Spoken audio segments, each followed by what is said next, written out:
Now, we have one more food tech talk coming right up. I'm not yet, the guest is here. Hello, nice to meet you as well. His name is Tuure Parviainen. He's from Volare. I really want to sing Volare. Yes, you should sing. Did the name come from that? Actually, no. Volare, as you might mean, is a verb to mean to fly.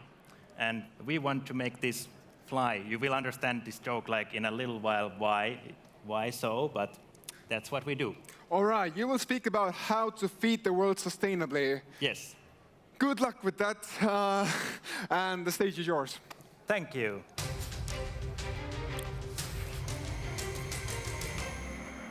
First of all, so great to see that there is a lot of people here who are interested in food. I always think like when you're in a startup event, thank you. I think 5 years ago, food wasn't really a topic that was there at all, and now it has finally come there. It makes me very happy.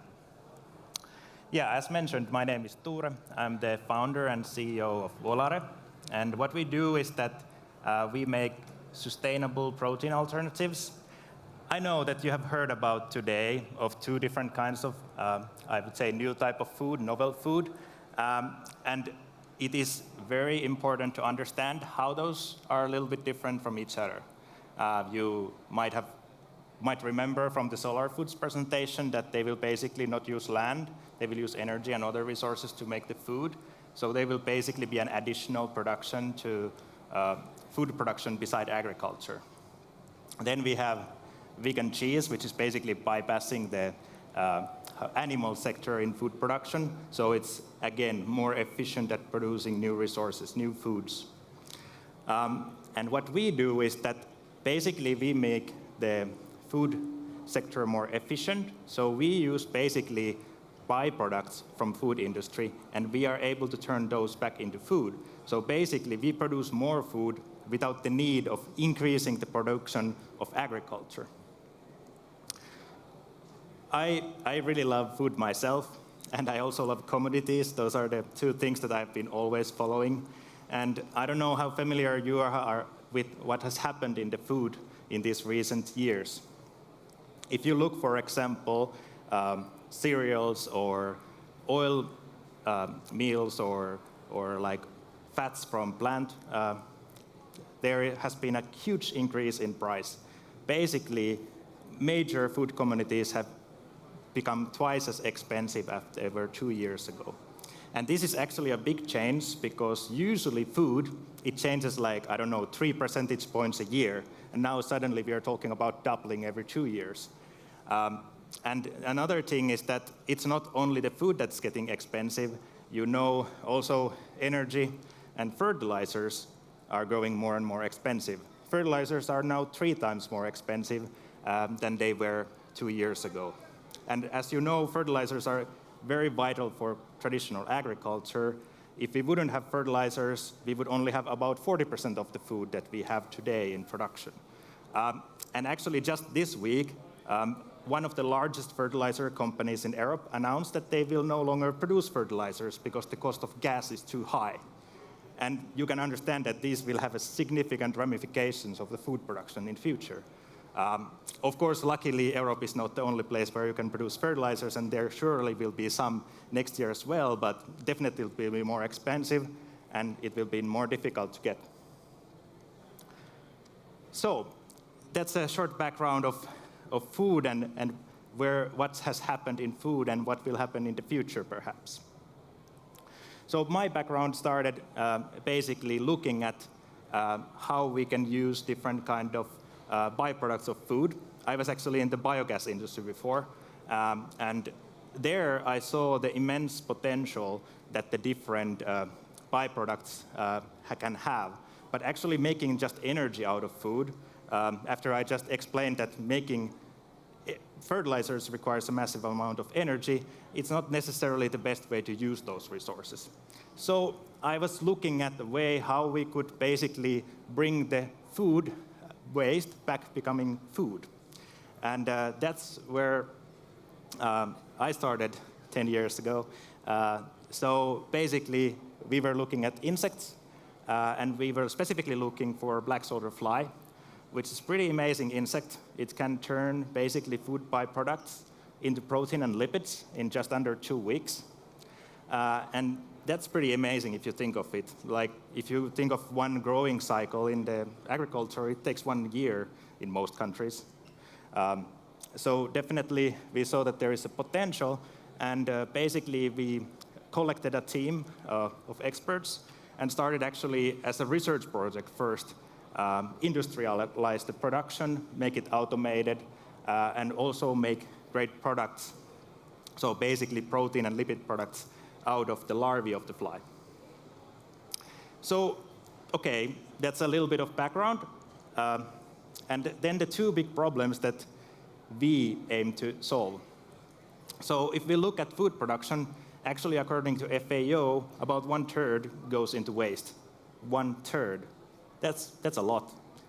And if you look at 129 megatons, I don't know how many of you know how big 1 megaton is?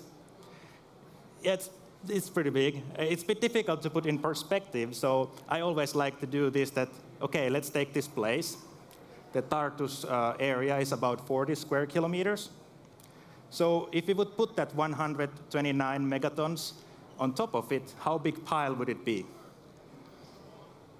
Yeah, I know it's difficult to calculate in head, but I did the math for you, and it would be about 3.3 kilometers high every year. So it's a pretty massive resource that we can find maybe better uses to do something about. Okay, then the other side of the thing, protein demand. What the hell is protein demand? So basically every human person needs about 50 grams of protein per day. That's what you need. So the protein demand will nearly double by 2050. And we cannot double the agriculture as it is now. It wouldn't fit on this planet. It's impossible. And that's why we need a lot of different kind of alternative ways to produce the protein. And that's where we come in. So the process, in a sense, is very simple. We have the byproducts here. Then we have our process. And then we process those larvae into the protein and lipids. And then who do we sell it today? Well, today we sell them to actually fish feed companies and pet food companies. But later we can also actually sell them in human food. And basically, what does this type of meals actually correspond to? For example, the quality of the protein meal that we have is equal to, for example, fish. So it has the same amino acid composition. It's super healthy, very digestible, and it can be used in numerous different ways. And if we look at the fats or the lipids, they're basically similar as like palm oil. As you know, in many vegan food products, you would use like these lipids that are solid in room temperature. You need them in order to make textures like, I don't know, cookies, for example, that you can buy from the store. So that's why these solid room temperature fats are super important. Okay, and how about the environmental footprint? Well, if we compare the products that we make, for example, the fish meal, which I mentioned, or soy, actually the production causes only a fraction of the CO2 emissions. And that is super important, but it's not the only thing. We also use minimal amount of water. We don't use any chemicals in the extraction process. And also, we don't produce wastewater from the process. So it's a super environmentally friendly product. However, I don't know how many of you would be ready to eat larvae meal. Okay, there is like some very like educated people here, but currently the reality is that it is likely that we are going to be replacing what fish eat. So, for example, salmon, it needs about 1 kilogram of fish meal to produce 1 kilogram of fish, or actually a little bit more than 1 kilogram. But since, as you heard maybe from the Solar Foods presentation also, there is not enough fish to use fish to grow fish. So we need alternatives to do that. And that's definitely something that we can solve with this type of process. But in order to do that, currently we only have a demonstration facility. we produce some tens of tons of the protein powder, and most of it goes to pet food. So we need to aim bigger, and that's why we are starting to build our first commercial facility in Finland next year. And we definitely don't plan to stop there. Actually, if we look at the amount of 130 megatons, we need to have a lot of different type of facilities that can utilize these type of byproducts, and we can actually replace a significant amount of the proteins by using these resources. All right, so who is behind there? Well, myself, I am the CEO, and then I tell a little bit about the other people who have joined us, because I think it is pretty important to give faces to these projects. So Matti Tähtinen, he's our CTO. He has basically worked over 10 years in different circular economy solutions, has analyzed different ones and how they could fit in the future that we see in the next 20 years. He's basically our technical mastermind who puts basically everything in the facility together to make it work without minimal use of human labor, mostly automated, and so forth. And then we have Jarna. She's a really excellent colleague, I have to say. Basically, her background was as a business executive. He was leading in a stock-listed company, new business unit related to using these biomaterials. And then we believe that having these great skills and values aligned together is what's going to make this happen. And that's why, if you want to join our journey of making the world a little bit better place, making this happen, that we can use those byproducts to food instead of to use them to energy or to some other uses, that's why there is our contact. You can catch us and maybe you can join us, who knows. Yep, so thank you for this opportunity to talk to this great crowd here. And if you have any questions, I'm happy to answer some.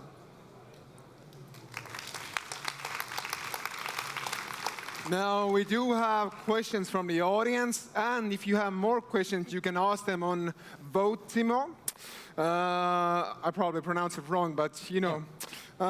One question is, are edible insect-based proteins sustainable? Can it help solve protein problem? Yes, definitely. Of course, any single solution cannot solve the whole problem, first of all. But it can definitely help bridging this gap. So let's say if we need to double the amount of protein, maybe 10% or 20% is something that we can do. We cannot do all. All right, we have a second question. Will it be possible for the average human to produce that one day at their homes, like there are the small family farms or little yards? Yeah, actually, with insects, it's definitely possible to even produce in a small scale. But on the other hand, if you want this type of more, how would I say, more advanced products, like you want to eat like a burger, it would be kind of infeasible to have all the processing required to have steak made out of insects or something like that at your home. I wouldn't think that that's possible, but definitely this a small production is possible. What's your expansion plan to introduce your products and introduce your way of thinking in Africa, South America, and Asia? Yeah, definitely. Those are very huge markets, and I think definitely there will be time for that. But actually, if we look at the amount of the market that is there and the amount of capital needed, we have chosen our focus to be in Europe, definitely because here we have the information, we have sort of the structure that is required for this type of business. If you go into African countries, there is often not so much actually processing. They buy a lot of products processed from Europe, so they kind of lack this one layer of production who is one of our main partners. What's the long-term vision for Volare? How do you see Volare developing in, let's say, 5 years? Yeah, so definitely what we aim is that we would build about one facility, start building one facility per year, because we definitely think that this is a market opportunity that exists only for some time. In the future, there will be a lot of different kind of ways to use this type of byproducts, and we are happy to collaborate with many of them, but I think it's really this type of market where you need to act fast in order to have an impact. All right, we don't have any questions more from the audience, so thank you. Let's give one more applause to Tuure.